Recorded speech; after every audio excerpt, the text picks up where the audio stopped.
Dear students, आज के present lecture में हम लोग लाप्लास ट्रांसफॉर्म में डिवीजन बाय टी प्रॉपर्टी और Laplace transform of periodic function की बात करेंगे। डिवीजन बाय टी प्रॉपर्टी पहले होती क्या है? कहा जा रहा यदि if Laplace transform of F T is F S then Laplace transform of ft by t will be equal to integral s to infinite fs ds।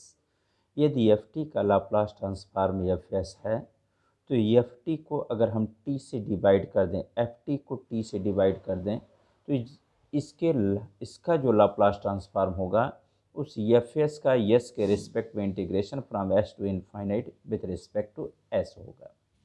तो ठीक है, ये हमको दिया गया कि एफ टी का लाप्लास ट्रांसफॉर्म एफ एस है।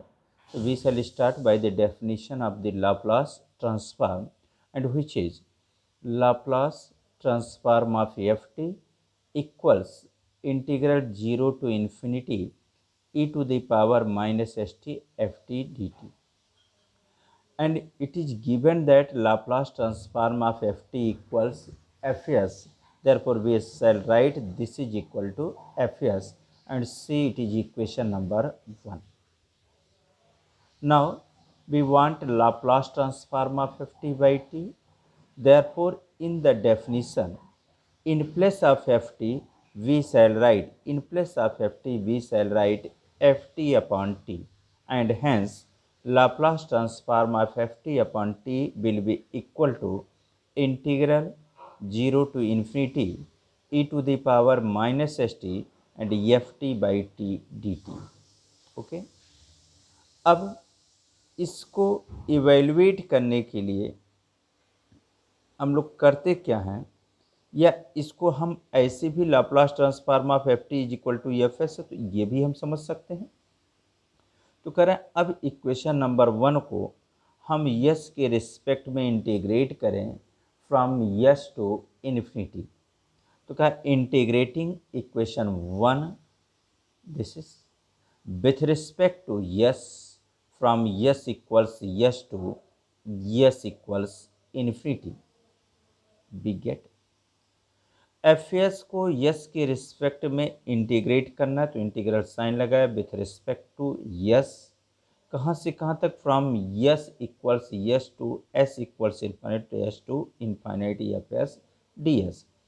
यहाँ लिखा हुआ integral 0 to infinite E to the power minus S T F T D T. इस पूरे को आप एस के रिस्पेक्ट में इंटीग्रेट कर रहे हैं फ्रॉम यस टू इन्फाइनाइट। ये हो गया। कहा अब ये हो जाएगा this is equal to integral yes to infinite F S D S equals integral yes to infinite integral 0 to infinite E to the power minus S T F T D S हो गया। Multiple integral हो गया। और multiple integral हो जाने पर किस तरीके से इवेल्युएट करते हैं ये आपको पता है। तो सबसे पहले हम लोगों ने डिसीजन लिया कि पहले इसे हम यस के रिस्पेक्ट में इंटीग्रेट करेंगे और टी को कांस्टेंट माने। तो लिखा integral 0 to infinite integral yes to infinite E to the power minus S t D S.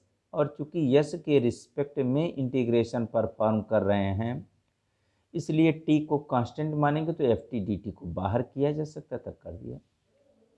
E to the power minus S t का इंटीग्रल क्या होगा ये हम सबको मालूम है कि वह होगा e to the power minus S t upon minus t. तो क्या integral 0 to infinite E to the power minus S t upon minus t और s to infinite f T D t.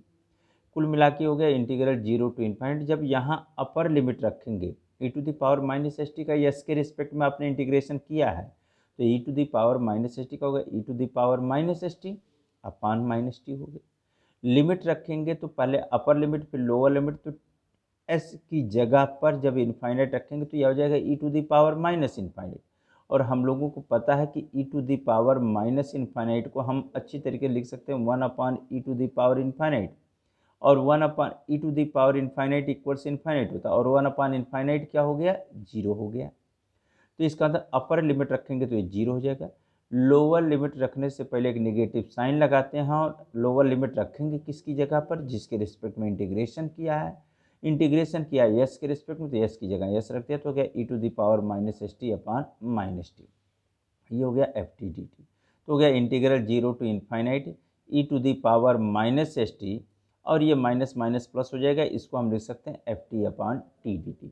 तो कुल मिला के हमको मिल गया integral s to infinite F S D s is equal to Laplace transform of F t upon T.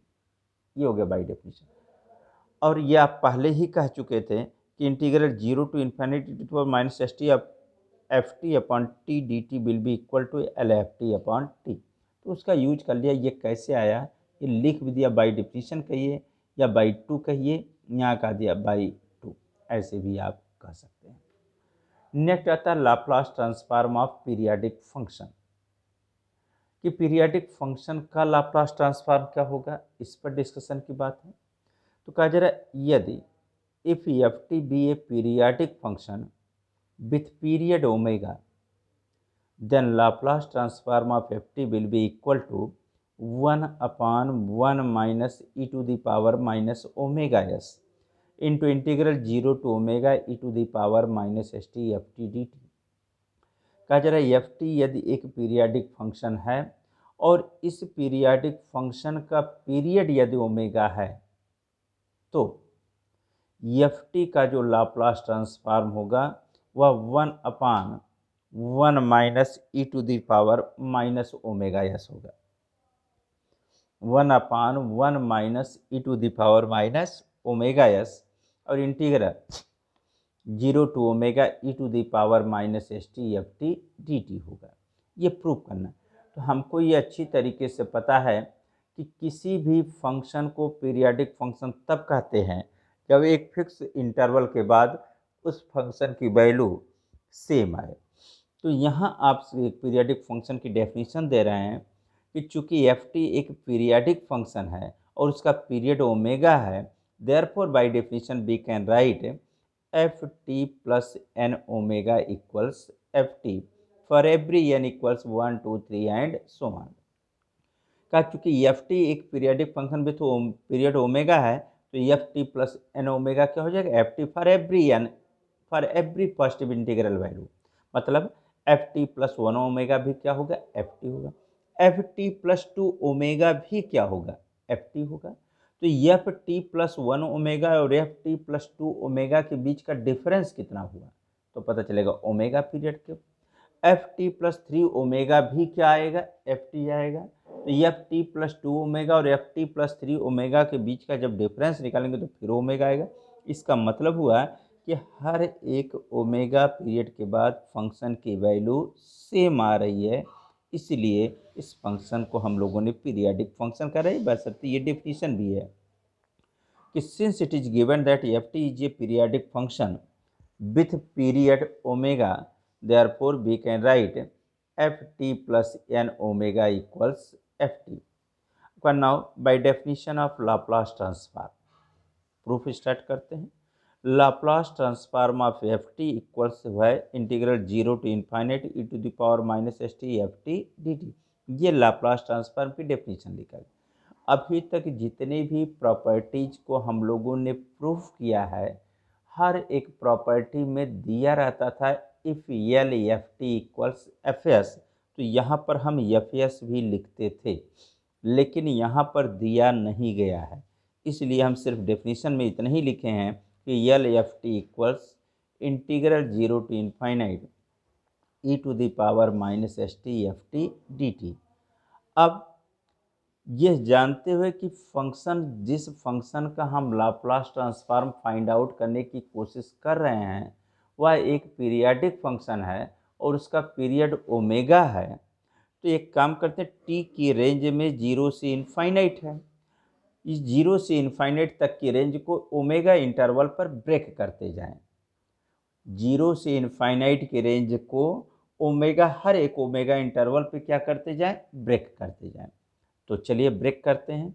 लिखा integral 0 to omega e to the power minus S T F T D t, फिर omega to 2 omega e to the power minus S T F T D t, फिर 2 omega to 3 omega e to the power minus S T F T D T and continuing so this process up to infinite. तो up to infinite ये कैसे हुआ, ये हुआ bye property of definite integral, इससे हुआ। और कैसे? अब कह रहे हैं इन इंटीग्रल्स को हमें इवेल्युएट करना है।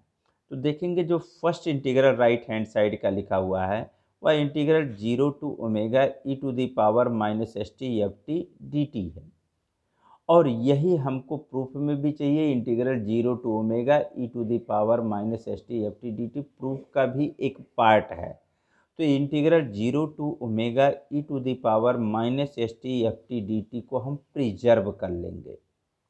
हम चाहेंगे यह भी integral 0 to omega e to the power minus S T F T D t बन जाए, यह भी integral 0 to omega e to the power minus S T F T D t बन जाए, तब कि हाँ, ताकि हम आसानी से चीज़ों को इवेलुएट कर सकें।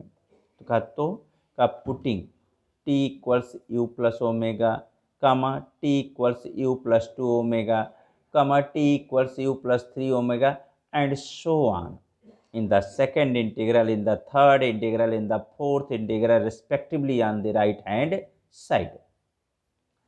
तो चलो भाई, पहले इंटीग्रल में कहा गया कि t equals u plus omega रखिए। तो सोचिए जब आप t equals u plus omega रखेंगे तो ओमेगा तो पीरियड है, पीरियड का मतलब कांस्टेंट है, कांस्टेंट है तो इसको जब डिफ्रेंशिएट करेंगे तो d t is equal to क्या मिलेगा? डी यू मिलेगा। अब चूंकि यह भी है कि t equals u plus omega है तो u इक्वल्स क्या हो जाएगा? t माइनस ओमेगा हो जाएगा। अब यहाँ देखिए जब सेकेंड इंटीग्रल में t की जगह पर u प्लस ओमेगा रखे, t की जगह पर u प्लस ओमेगा रखेंगे तो आ जाएगा e to the power minus s और t की जगह हो गया u प्लस ओमेगा। यहाँ भी t की जगह हो जाएगा u प्लस ओमेगा और dt की जगह क्या हो जाएगा? du हो जाएगा। कोई दिक्कत नहीं। लिमिट में देखा जाए t के रिस्पेक्ट में लोअर लिमिट ओमेगा है, तो जब t की जगह ओमेगा रखेंगे तो u इक्वल्स हो जाएगा omega minus omega that is 0 और t के रिस्पेक्ट में अपर लिमिट 2 ओमेगा है, तो जब t की जगह 2 ओमेगा रखेंगे तो u इक्वल्स हो जाएगा 2 omega minus omega that is all 0। इसका मतलब अगर हम सेकेंड इंटीग्रल में t की जगह u प्लस ओमेगा सब्स्टिट्यूट करते हैं तो यह पूरा का पूरा इंटीग्रेट और इंटीग्रेटर u में कन्वर्ट हो जाएगा और u के रिस्पेक्ट में जो लिमिट होगी वह 0 टू ओमेगा होगी, जो कि हम चाहते हैं। तो चलिए भाई अब इस पर थोड़ी सी बातें और कर लें। कहा ये हो जाएगा Laplace transform of F T equals हो जाएगा integral 0 to omega e to the power minus S T F T D t plus integral 0 to omega e to the power minus s u plus omega, t की जगह u plus omega रखा है या फिर u plus omega d u. ऐसे ही second integral third integral में कहा गया था t equals u plus two omega रखिए, तो t equals u plus two omega रखेंगे तो d t is equal to क्या हो जाएगा? डी यू, क्योंकि ओमेगा कांस्टेंट है और t के रिस्पेक्ट में वहाँ लोअर लिमिट 2 ओमेगा, तो t की जगह जब 2 ओमेगा लेंगे तो u इक्वल्स हो जाएगा 2 omega minus 2 omega that is equal to 0 और जब t इक्वल्स 3 ओमेगा लेंगे अपर लिमिट लेंगे तो उस रिस्पेक्ट तो u के रिस्पेक्ट में जो लोअर लिमिट होगा अपर लिमिट होगी तो हो जाएगा 3 ओमेगा माइनस 2 ओमेगा, तो u इक्वल्स आ जाएगा ओमेगा। तो कुल मिला के हो गया 0 to omega e to the power minus S T F T D t plus integral 0 to omega e to the power minus s in bracket लिखा हुआ u plus omega f u plus omega d u integral 0 to omega e to the power minus s in bracket you plus two omega f u plus two omega d you हो गया and plus dot dot इस तरीके से रखते जाएंगे अंतिम तक। अब थोड़ा सा देखिए पहला इंटीग्रल हमको कोई चेंजिंग करना ही नहीं, 0 टू ओमेगा ये तो हमारी रिक्वायरमेंट है, तो integral 0 to omega e to the power minus S T F T D t plus second integral हो गया integral 0 to omega e to the power minus s u plus omega. इसको जब अलग अलग आप करेंगे तो हो जाएगा e to the power minus s u into e to the power minus s omega और e to the power minus s u into e to the power minus s omega में यस भी constant omega भी constant. इसका मतलब हुआ कि e to the power minus s omega u के respect में पूरी तरह कांस्टेंट है, भारत सेपरेशन भी कर दिया और e to the power minus s omega को हम यू के रिस्पेक्ट में कांस्टेंट होने के कारण इंटीग्रल साइन से आसानी से बाहर कर सकते हैं। फिलहाल ऐसे ही e to the power minus s u plus two omega को हम सेपरेशन मोड में लाएं तो हो जाएगा e⁻⁻su इंटू e⁻−2s ओमेगा हो जाएगा, और e⁻−2s ओमेगा को भी हम बाहर कर सकते हैं। तो कुल मिला के हो गया integral 0 to omega e⁻−st ft dt, e⁻−s omega को बाहर लिया, ये हो गया integral 0 to omega e⁻−st f u plus omega d u लिखने के बजाय लिख रहे हैं f t plus omega into d t. यहाँ e⁻−2s ओमेगा को भी बाहर ले लिया, बचेगा कि integral 0 to omega e⁻−st f t plus 2 omega d t. अब सोच रहे होंगे ये हो कैसे रहा? By property of definite integral, change of variable does not change the value of integral. इस प्रॉपर्टी के हेल्प से ये काम कर लिया गया। अब चूंकि फंक्शन पीरियाडिक है, इसका मतलब हुआ कि पहला टर्म तो हम ये उतार दिए, integral 0 to omega e⁻−st ft dt हो गया, और e⁻−s ओमेगा ऐसे रहने दिया। ये हो गया इंटीग्रल 0 टू ओमेगा e⁻−, चूँकि फंक्शन पहले ही बोल चुके, चूँकि फंक्शन एफ टी एक periodic function with period omega है, तो according to definition of periodic function we can write f t plus omega equals f t plus 2 omega equals f t. तो रख तो दिया आप सब।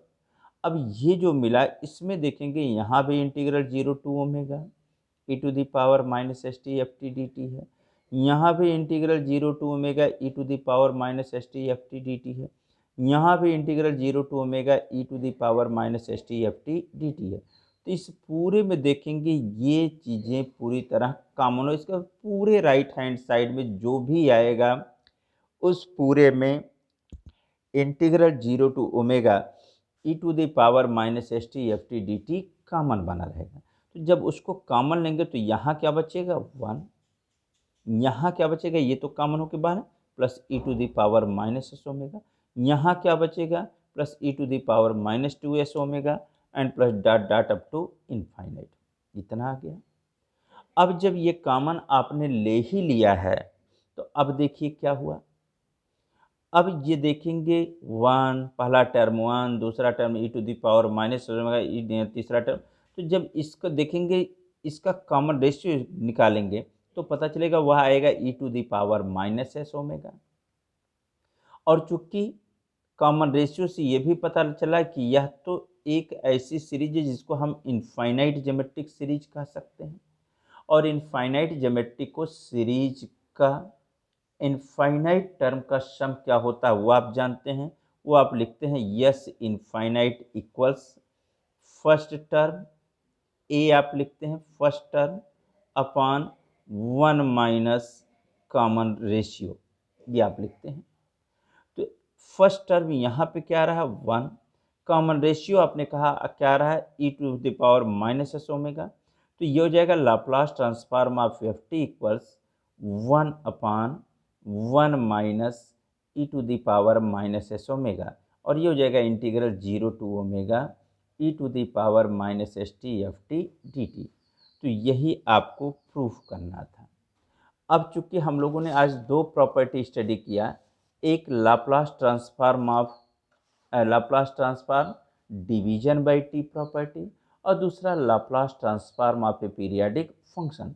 अब इस पर बेस एक प्रॉब्लम भी हम लोग देख लेते हैं। एक प्रॉब्लम दिया गया इवेल्युएट द इंटीग्रल, ऐसे बहुत सारे क्वेश्चंस आपसे पूछे जाते हैं। Integral 0 to infinite e⁻−2t into sine 2t upon t D t. तो इसको इवेल्युएट करने के लिए साफ साफ दिख रहा है, यहाँ लिखा है इंटीग्रल 0 टू इन्फिनिटी। तो जितनी भी प्रॉपर्टीज आपको बताई और समझाई गई हैं, हर एक प्रॉपर्टी में डेफिनीशन को ध्यान से देखेंगे तो सिर्फ वही एक ऐसी प्रॉपर्टी है जिसमें लिमिट 0 टू इनफाइनाइट है। लाप्लास ट्रांसफॉर्म ऑफ इंटीग्रल की बात करते तो उसमें लिमिट 0 टू टी आता है। तो इसका तो यहाँ डेफिनीशन साफ साफ शो कर रहा है अपने आप को। साथ ही ये भी दिख रहा है, ये तो लिखा हुआ है e⁻−st f T D T लिखा हुआ है। इसका मतलब अगर हमें इस प्रॉब्लम को सॉल्व करना तो हमको एफ टी से निपटना होगा, क्योंकि एफ टी का लाप्लास हमें चाहिए होगा। अब एफ टी का लाप्लास कैसे मिलेगा उसके लिए आते हैं। का let f T is equal to, assume कर लिया that is equal to sine 2t। अब अगर f T is equal to इतना हो गया तो लाप्लास इसका क्या होगा, तो Laplace transform of F T is equal to आप लिखते हैं Laplace transform of sine 2t। और साइन 2t का लाप्लास ट्रांसफॉर्म आप जानते हैं साइन 80 का, वह होता है ए अपान s square plus a square, तो ए की जगह 2 है तो जगह 2 अपान एस स्क्वायर प्लस 4, और यही आपका क्या कहलाएगा, ई एफ एस कहलाएगा। ओके, तो ये Laplace transform of F T is equal to F s हो गया। फिर कहा प्रॉपर्टी अगर आपको याद आए, वी नो दैट का वो क्या का we know that if Laplace transform of F T is equal to F s, then Laplace transform of F t by t, ये हो गया, इज इक्वल टू हो जाएगा integral yes to infinite f S D s. अगर आपको याद आ रहा तो यही डिफिनेशन होती है। तो एफ टी तो हम लोगों ने किसको माना है, साइन 2t की, और यही चाहिए साइन 2t अपॉन टी। तो एफ टी जब साइन 2t ले लिया तो यहाँ से अब इतना तो बोल ही सकते हैं कि therefore Laplace transform of sine 2t upon t, इतना आ गया। This is equal to integral yes to infinite f s, और एफ एस इक्वल्स आपको मिला हुआ है 2 अपान s square plus 4 with respect to हो गया यस। इधर एफ टी की जगह रख दिया साइन 2t, और एफ एस की जगह लिख दिया 2 अपान एस स्क्वायर प्लस 4 लिख दिया।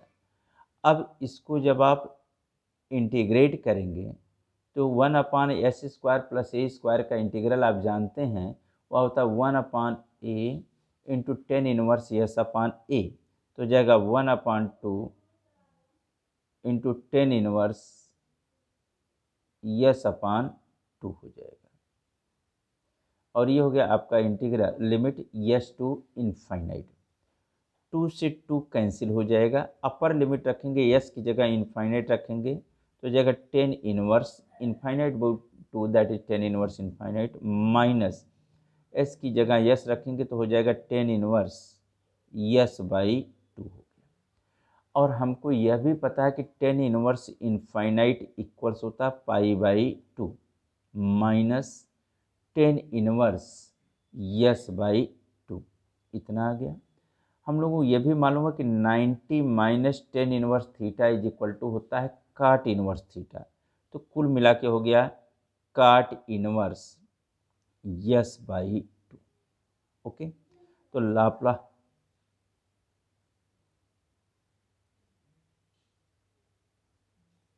तो अगर Laplace transform of sine 2t upon T equals हो जाएगा काट इनवर्स यस बाई 2।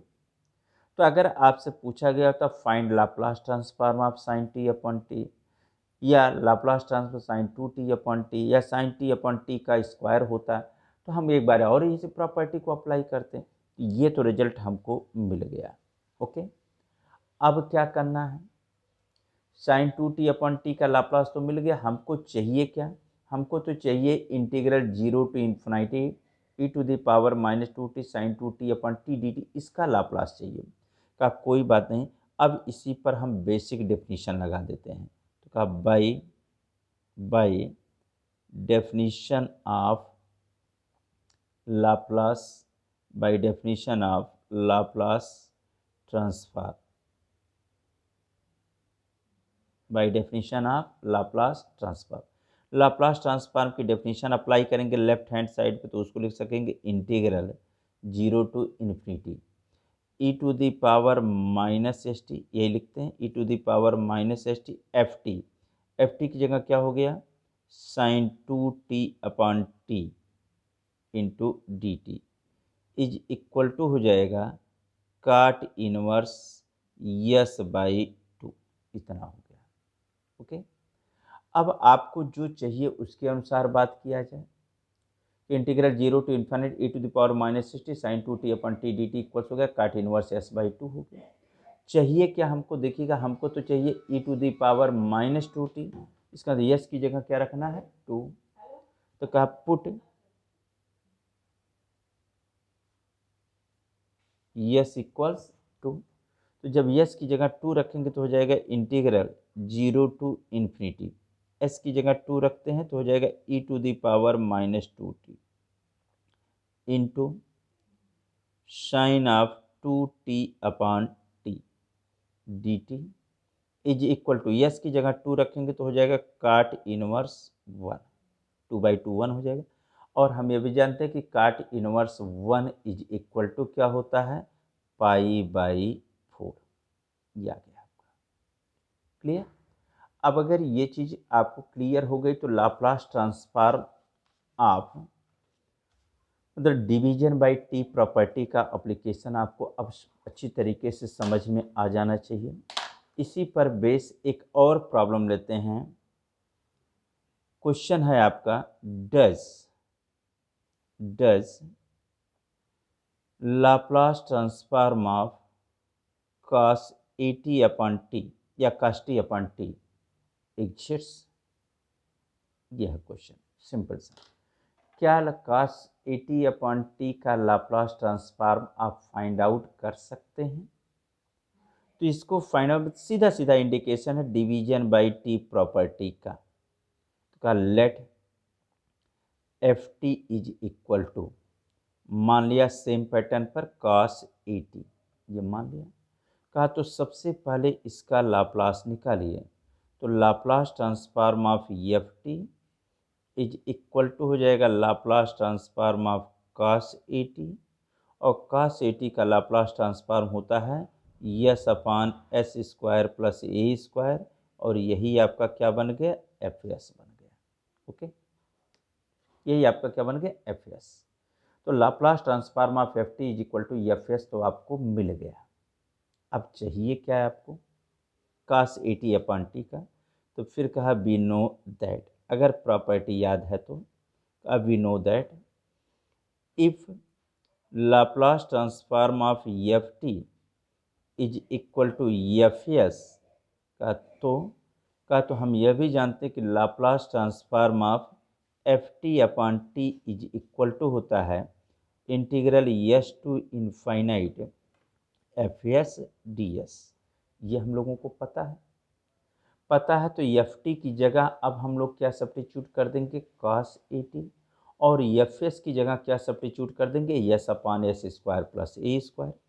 तो अब करके देखते हैं। तो ये हो जाएगा Laplace transform of F t means हो गया cos at अपॉन टी, इतना आ गया, is equal to integral s to infinite f s, और एफ एस की जगह आ गया s upon s square plus a square with respect to yes. अब इसका इंटीग्रल करना है।